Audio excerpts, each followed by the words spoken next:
The Erinyes, they were born from blood falling to earth. Specifically, from the drops of blood that hit the ground when Cronus castrated Uranus, the sky god's severed flesh, producing, as it landed, three beings of pure vengeance. According to Hesiod's Theogony, the Erinyes were born from the blood of Uranus when he was castrated by his son Cronus. This link to the earth makes them older than the Olympian gods, a critical point when considering their authority over even the most powerful deities. Their names: Alecto, Megara, Tisiphone, Unceasing, Grudging, Avenger of Murder. The Erinyes were the goddesses responsible for punishing wrongdoing and blood guilt. They appeared above all when someone carried out a crime against a family member, but they were also invoked against oath breakers and those who offended the proper order. But here is what makes them philosophically distinct from every other justice creature on this list.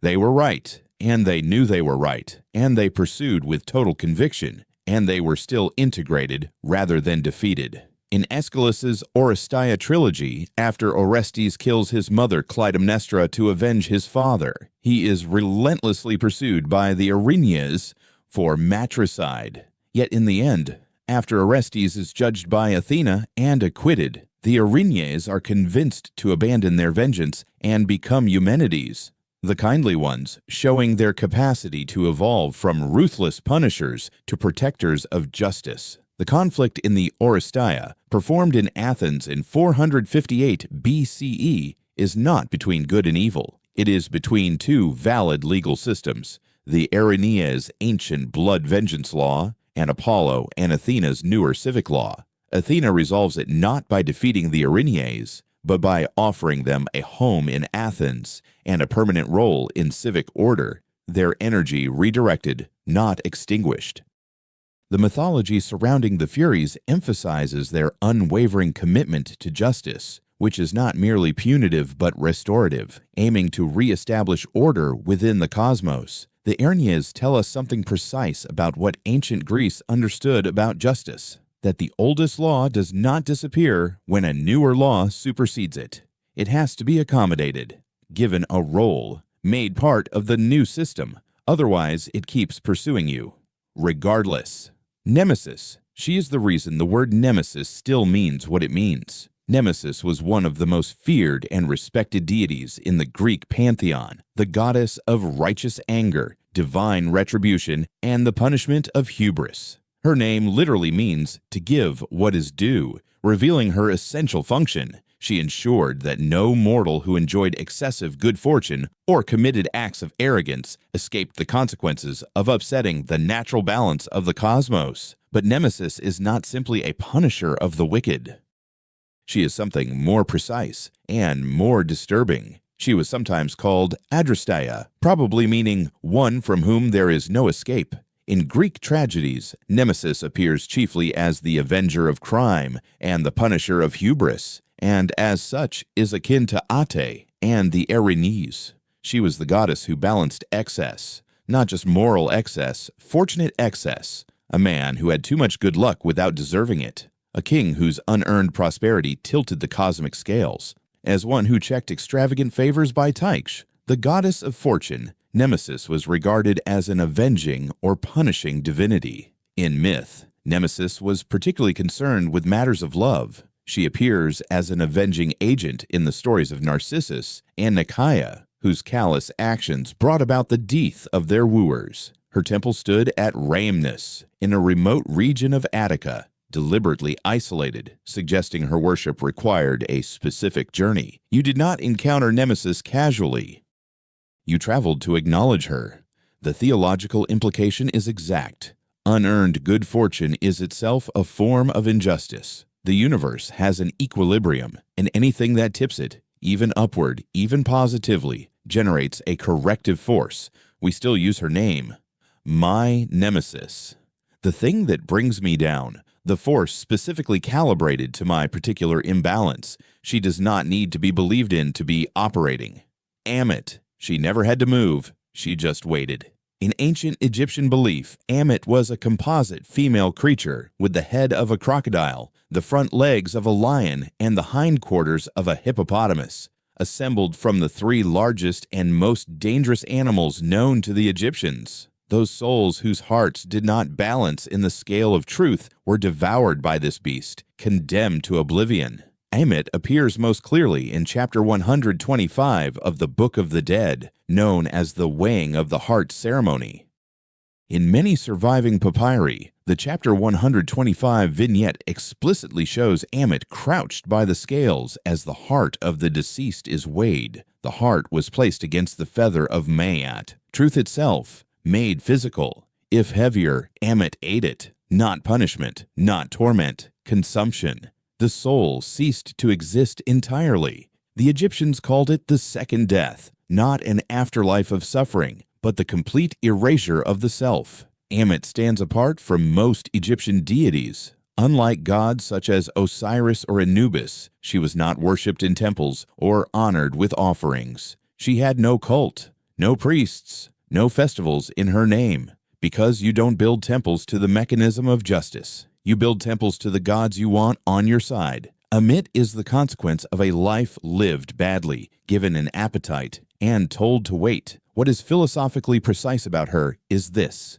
she did not hunt. She did not pursue. The wicked came to her, escorted by their own death, presented to the scales by the very process of dying. The universe delivered them. She simply received. That is a different model of justice than any other creature on this list. Not vengeance, not pursuit, just the scales, and what sits beside them.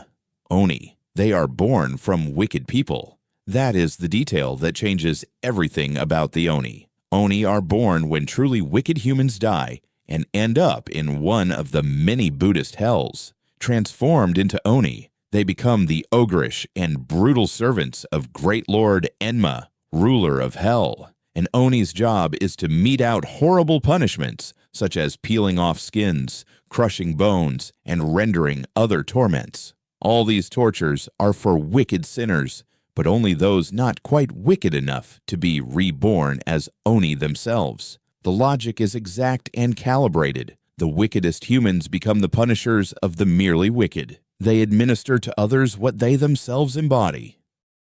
The worst of what a person was in life becomes the instrument through which lesser evil is punished. Buddhism added new dimensions. The Oni was syncretized with Hindu Buddhist creatures such as the man-devouring Yaksha and the Rakshasa, becoming the Oni who tormented sinners as wardens of hell, administering sentences passed down by Enma-dayo. Only the very worst people turn into Oni while alive, and these are the Oni causing troubles among humans as presented in folk tales. Oni aren't tempters trying to entice people to hell. They're simply carrying out the necessary task of punishing sinners. If anything, they can be seen as serving Buddhist truth rather than opposing it. And then there is Setsubun, the February ritual still performed across Japan today. Families throw roasted soybeans toward the door and shout, Oni wa Soto, Fuku wa Uchi, demons out, fortune in. Children in Oni masks are pelted with beans by their parents.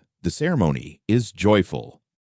A creature born from human wickedness, wielding an iron club, administering the punishments of Buddhist hell, and once a year, it becomes something children dress up as for a ritual that involves throwing snacks. The Oni does not find this undignified. It has a job. The job continues. The Churel. She has her feet on backward. That is the most consistent detail across every regional variant of the Churel documented across India, Pakistan, and Bangladesh. The Churel is typically described as the ghost of an unpurified living thing. According to some legends, a woman who dies during childbirth or pregnancy or from suffering at the hands of her in-laws will come back as a revenant churel for revenge, particularly targeting the males in her family. The backward feet are the tell, the thing that reveals her. Every other feature, her beauty when she chooses to appear beautiful, her presence at crossroads and cremation grounds, can be faked or hidden. But the feet face the wrong direction, and if you know what you are looking at, you know what you are dealing with before she reaches you. Churels are the vengeful spirits of women who return to drain the blood, virility, and life force of male victims, transforming them from youths to aged men. They typically target their own relatives, specifically male members of their family, usually attacking them in order from youngest to oldest, or from most loved to least loved. The sequence matters. Most loved first. The Churel understands where to inflict maximum consequence. The Churel is one of South Asia's most terrifying supernatural figures, a spectral entity born from tragedy and consumed by vengeance. Her story, deeply rooted in the folklore of India, Pakistan, and Bangladesh, is as chilling today as it was centuries ago. The specific crimes she punishes, neglect during childbirth, mistreatment by in-laws, abandonment during pregnancy, are precisely the crimes that legal and social systems in pre-modern South Asia were least equipped to address. A woman had almost no institutional recourse against her husband's family. The Churel is what the tradition built when the courts were unavailable. She is not a monster, she is an appeals process. The feet point the wrong way because she is walking back from somewhere she should not have had to go. Namahage. On New Year's Eve, in the Oga Peninsula of Akita Prefecture, Japan, men in demon masks and straw costumes go door to door through the village. They are not asking for food. They are asking for confessions. The Namahage, recorded since at least the Edo period and possibly much older, are ritual visitors who embody the punishment awaiting the idle, the dishonest, and the disobedient. They enter each house and demand in performance to know, are there any lazy children here? Any wives who shirk their duties? Any men who have been deceptive? The household reassures the Namahage. No, there are none of those here. Everyone has been diligent. Everyone has behaved. The Namahage accept the assurance, receive a gift of food and socks, and move to the next house. The ritual was recognized by UNESCO as an intangible cultural heritage of humanity in 2018. The Japanese government officially considers it among the nation's most significant living traditions. What the Namahage are doing is not punishment. It is the threat of punishment, deployed annually, publicly, communally, to enforce standards that the community wants maintained but cannot monitor continuously. They make visible the consequence that is otherwise abstract. They walk through the door and sit at the table and ask directly whether the terms have been kept. The genius of the Namahage is that the community performs its own justice system at them. The household knows there are no lazy children. The Namahage know they will be told there are no lazy children. Everyone understands the transaction. The ritual is the thing.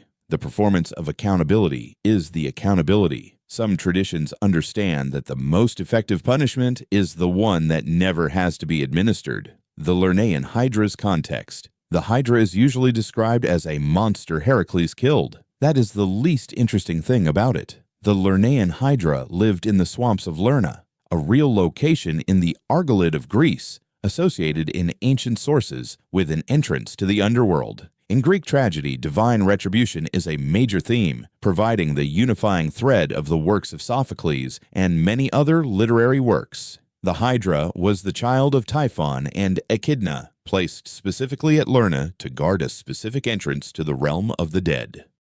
It had 9 heads. Cut one off. 2 grew back. The wickedness it punished was the wickedness of attempting to evade consequence, of thinking that if you eliminate one problem, you have dealt with the problem. The Hydra's regeneration is not a design flaw. It is the point. Corruption inadequately addressed multiplies. The attempt to suppress it produces more of what you are trying to remove. Heracles killed it eventually by cauterizing each stump before the new heads could grow, addressing not just the symptom, but the mechanism by which the symptom returned. This is not a story about a hero killing a monster. It is a story about the only method that actually works on certain kinds of problems, not suppression, but elimination of the regeneration mechanism. The Hydra is why the word Hydra is now used in political science and organizational theory to describe exactly the phenomenon it embodied. Problems that multiply when you address them wrong.